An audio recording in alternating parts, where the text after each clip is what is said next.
Doctor साहब, prostate की condition को एवेल्यूएट करने के लिए मेडिकल साइंस में कौन कौन से टेस्ट हैं? पेशाब की तकालीफ के साथ जब कोई पेशेंट डॉक्टर्स के पास आता है तो सबसे पहले उसका अल्ट्रासाउंड किया जाता है और उसमें उसका साइज़, उसकी कंडीशन चेक की जाती है और फिर उसके साथ एक टेस्ट PSA का लेबॉरेटरी में सेंड किया जाता है ताकि इस बात को देखा जा सके कि इसमें कैंसर के असरात तो नहीं। और अगर खुदा न खास्ता PSA का लेवल हाई है, नॉर्मल नहीं है, तो फिर उसके साथ CT स्कैन, MRI और पेट स्कैन भी किए जाते हैं और अगर डॉक्टर्स ज़रूरत महसूस करें तो उसकी बायोप्सी भी की जाती है ताकि खुदा न खास्ता अगर कैंसर है तो उसकी सही तौर पर ग्रेडिंग हो सके। डॉक्टर साहब, मेडिकल साइंस में प्रोस्टेट कैंसर का इलाज शुरू करने के लिए किन किन कंडीशंस को मद्देनजर रखा जाता है? प्रोस्टेट कैंसर का इलाज शुरू करने से पहले डॉक्टर्स ये देखते हैं कि इसकी ग्रेडिंग क्या है और इस प्रोस्टेट कैंसर की स्टेज क्या है। ग्रेडिंग के लिए उसकी बायोप्सी को चेक किया जाता है और स्टेजिंग के लिए इस बात को देखा जाता है कि आया प्रोस्टेट कैंसर सिर्फ प्रोस्टेट तक महदूद है या इससे बाहर प्रोस्टेट के इलाके में फैल गया है या इससे मजीद बाहर दूसरे ऑर्गन्स तक प्रोस्टेट कैंसर फैल चुका है, जिसे कैंसर मेटास्टेसिस कहते हैं। अगर प्रोस्टेट कैंसर सिर्फ प्रोस्टेट तक ही महदूद है और उसकी ग्रेडिंग भी लो है तो उसमें सबसे अच्छा ऑप्शन तो रेडिकल प्रोस्टेक्टमी यानी प्रोस्टेट को रिमूव करना। इसके भी साइड इफ़ेक्ट्स हैं, जैसे पेशाब की तकालीफ हैं, इरेक्टाइल डिसफंक्शन है, अज़दवाजी ज़िंदगी मुतासर होती है। लेकिन इसके साथ एक और प्रॉब्लम भी है कि प्रोस्टेट को चाहे निकाल भी दिया जाए लेकिन फिर भी इसके कुछ अरसे के बाद ही PSA का लेवल दोबारा बढ़ना शुरू हो जाता है, जो कि एक ट्यूमर मार्कर है, एक ब्लड का टेस्ट है कि खून में कैंसर की मिकदार बढ़ने लग गई है। दूसरा इसमें एक और ऑप्शन है, वो है रेडियोथेरेपी। उसमें ब्रेकी थेरेपी है या बीम थेरेपी है और तीसरा ऑप्शन इसके अंदर कीमोथेरेपी का है और चौथा ऑप्शन इसमें हार्मोनल थेरेपी का है, जो कि इस कंडीशन में दी जाती है कि अगर खुदा न खास्ता प्रोस्टेट को निकालने के बावजूद भी ब्लड के अंदर PSA का लेवल बढ़ना शुरू हो जाता है तो हार्मोनल थेरेपी दी जाती है। इसमें LHRH एगोनिस्ट, ज़ोलाडेक्स और दूसरा एंटी एंड्रोजेनिक मेडिकेशंस हैं। इसमें फर्स्ट जनरेशन कैज़ोडेक्स जो कि सस्ती है और इसमें सेकंड जनरेशन मेडिकेशन थोड़ी कॉस्टली है।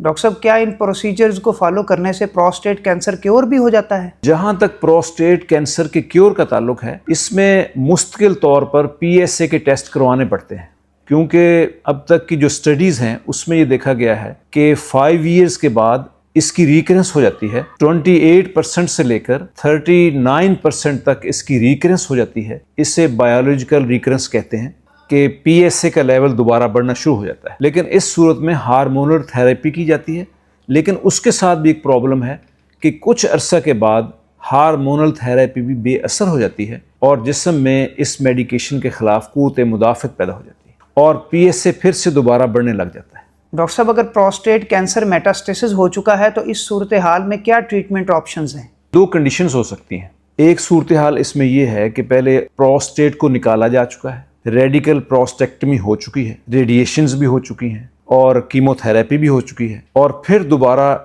जब टेस्ट किए गए तो पता चला कि इसकी मेटास्टेसिस हो चुकी है। तो इसमें सिवाय हार्मोनल थेरेपी के और कोई ऑप्शन नहीं रहता और हार्मोनल थेरेपी का भी ये प्रॉब्लम है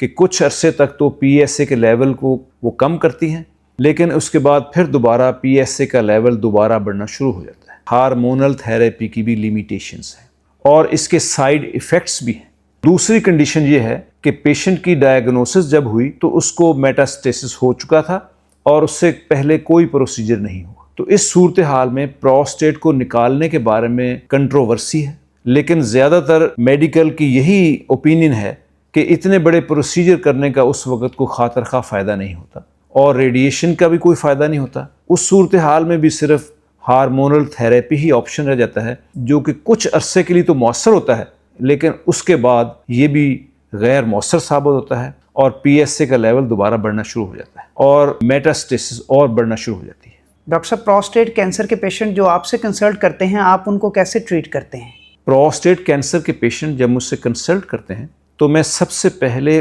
उनकी कंडीशन को इवेल्यूएट करता हूँ कि इस वक्त इनकी स्टेज क्या है और पेशेंट की ओवरऑल कंडीशन को भी देखा जाता है और उसकी ट्रीटमेंट हिस्ट्री को भी देखा जाता है और इन सारी चीज़ों को मद्देनजर रखते हुए मैं अपनी हर्ब ओरिएंटेड नेचुरल मेडिसिन देता हूँ और उसके साथ उनके PSA के लेवल भी करवाता रहता हूँ और इन मेडिसिन के कुछ माह के इस्तेमाल से ना सिर्फ PSA का लेवल कम होना शुरू हो जाता है, बल्कि पेशेंट की क्वालिटी ऑफ लाइफ भी बेहतर होना शुरू हो जाती है, उसकी तकालीफ भी कम होना शुरू हो जाती है, उसके दर्द भी कम होना शुरू हो जाती हैं और पेशेंट आहिस्ता आहिस्ता एक नॉर्मल लाइफ की तरफ आना शुरू हो जाते हैं।